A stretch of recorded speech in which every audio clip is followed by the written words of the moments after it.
Aujourd'hui, ce qu'on constate, c'est que Mittal a consciencieusement pillé les savoir-faire, pillé les brevets, fermé des dizaines de sites, Gandrange, Florange, Denain, Reims, licencié des milliers de salariés et se prépare aujourd'hui à plier bagages de France et d'Europe. ArcelorMittal, c'est le symbole du vol de l'argent public. ArcelorMittal, c'est 300 millions d'euros d'argent public seulement en 2024, alors que dans le même temps, l'année dernière, il y a déjà eu 130 licenciements.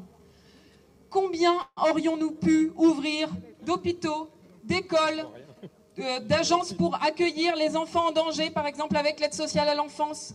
Combien aurions-nous pu développer nos services publics avec ces 300 millions d'euros d'argent public qui sortent de nos poches? Tout ça pour aller engraisser les actionnaires de Mittal. ArcelorMittal, c'est le symbole de la trahison. ArcelorMittal a toujours trahi toutes ses promesses. C'est pas à vous que je vais le rappeler mieux que moi. En 2008, que fait Mittal, la main sur le cœur, face à Sarkozy à Gandrange? Il promet, il dit, ça sera les derniers licenciements, je vais investir, c'est promis, je vous jure. Quelques années plus tard, Gandrange. Que fait Mittal, la main sur le cœur, face à Hollande? Je vais investir, je vous le promets, je vous jure, ça sera les derniers licenciements, on les laisse licencier. Et aujourd'hui, le gouvernement veut nous refaire le même scénario. Ce que le gouvernement nous explique, c'est qu'il faut négocier avec Mittal et accepter les 600 suppressions d'emplois en échange d'un hypothétique plan d'investissement pour décarboner les sites, plan d'investissement qui serait à moitié payé par de l'argent public. Mais de qui se moque-t-on? De qui se moque-t-on, les camarades? Alors aujourd'hui, ce que nous voulons faire ici, c'est faire d'ArcelorMittal le symbole du courage. Vous en êtes la preuve aujourd'hui. Les salariés ne se laisseront pas faire. Et le symbole du courage, ça doit aussi et d'abord être le courage de la classe politique face aux puissants, face aux multinationales. Quand tapera-t-on enfin du poing face aux multinationales? Quand dira-t-on enfin aux milliardaires, aux plus riches, qu'ils ne peuvent plus faire leur loi en France et qu'ils doivent rendre des comptes? Voilà ce que nous attendons du gouvernement français.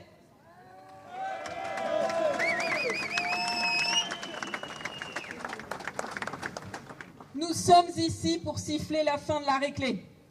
Nous sommes ici pour dire que le courage, c'est de faire comme les Britanniques, qui nationalisent British Steel pour sauver leur acier.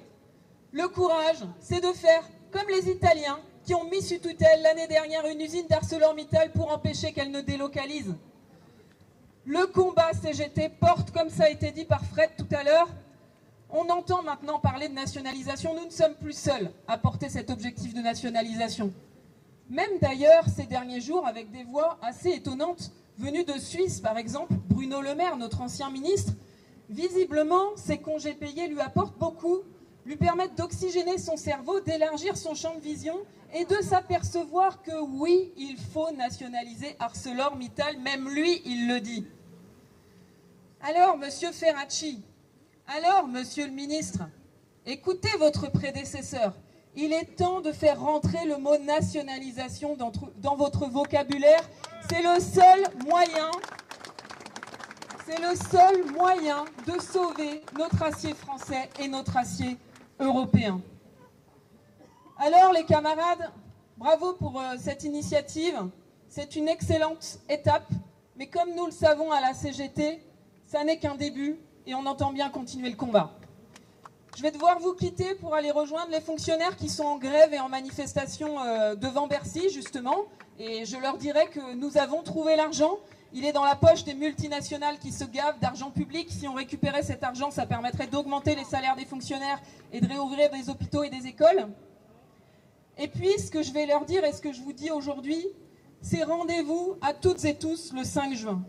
Le 5 juin prochain, on se retrouve dans toute la France pour gagner l'abrogation de la réforme des retraites avec une résolution qui doit être débattue et votée à l'Assemblée. Nous pouvons gagner pour la première fois le vote de l'Assemblée nationale pour l'abrogation de la réforme des retraites. Et le 5 juin prochain, on se retrouve pour défendre l'emploi, pour défendre les salaires, pour défendre les services publics. Et puis un dernier mot pour vous dire que le hasard du calendrier fait bien les choses.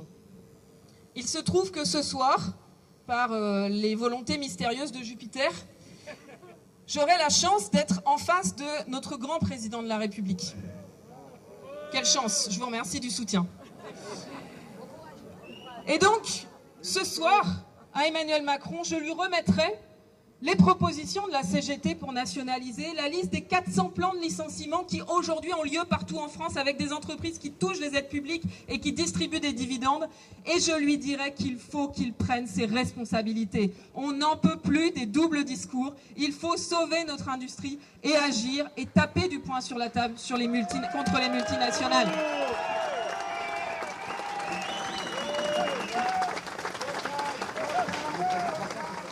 Du Mittal, sans métal, du métal, sans Mittal, du métal, sans Mittal, du métal, sans Mittal, du métal, sans Mittal, du métal, sans Mittal, du métal, sans Mittal, du métal, sans Mittal, du métal, sans Mittal, du métal, sans Mittal, du métal, sans Mittal, du métal, sans Mittal, du métal, sans Mittal. Merci à Sophie pour sa prise de parole. Je suis venue ici parce que ArcelorMittal, c'est une question centrale pour notre industrie. Si on laisse ArcelorMittal fermer, il n'y aura plus d'industrie en France et en Europe. Il n'y a pas d'industrie sans acier, c'est fondamental.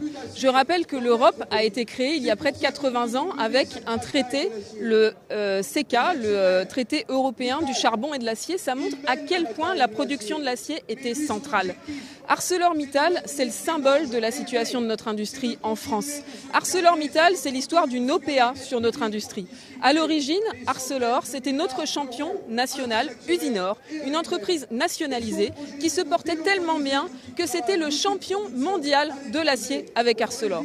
En 2006, quand Mittal le rachète. Mittal l'a racheté, il a essoré et volé les brevets, les savoir-faire, il a licencié des dizaines de milliers de salariés et fermé des dizaines de sites. Et aujourd'hui, 20 ans après, on arrive à la fin de cette histoire parce que ce que Mittal est en train d'organiser aujourd'hui, c'est le fait de quitter définitivement la France et l'Europe.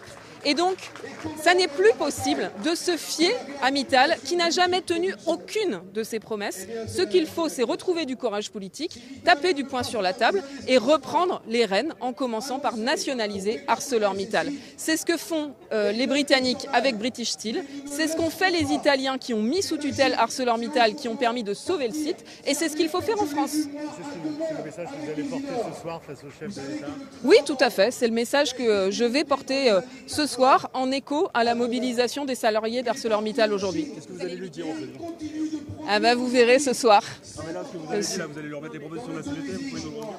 Ce soir, évidemment que la situation des salariés d'ArcelorMittal, elle va être au centre de la discussion, de l'échange et de mon interpellation du président de la République, puisque cette question d'ArcelorMittal, elle est centrale pour l'avenir de notre industrie en France et en Europe. On ne peut pas expliquer que le pays s'est réindustrialisé, c'est faux, et laisser ArcelorMittal plier bagages après s'être rempli les poches avec nos brevets et nos aides publiques qui sont autant d'argent en moins pour nos services publics, nos écoles, nos hôpitaux. En 2024, ArcelorMittal a touché 300 millions d'euros d'aide publique. 300 millions d'euros d'aide publique, on aurait pu ouvrir combien d'hôpitaux et combien d'écoles? Et ces 300 millions d'euros d'aide publique, ils ont permis de faire 130 licenciements l'année dernière et cette année, plus de 600 licenciements qui sont prévus et d'aller nourrir les poches des actionnaires qui sont déjà très pleines. Vous allez leur mettre une liste d'entreprises. Comment? Vous parlerez aussi d'autres entreprises, vous avez parlé Je vais m'arrêter là. Vous avez parlé d'une liste d'entreprises. Je vais m'arrêter là. Ouais, voilà, c'est ça. On verra ce soir.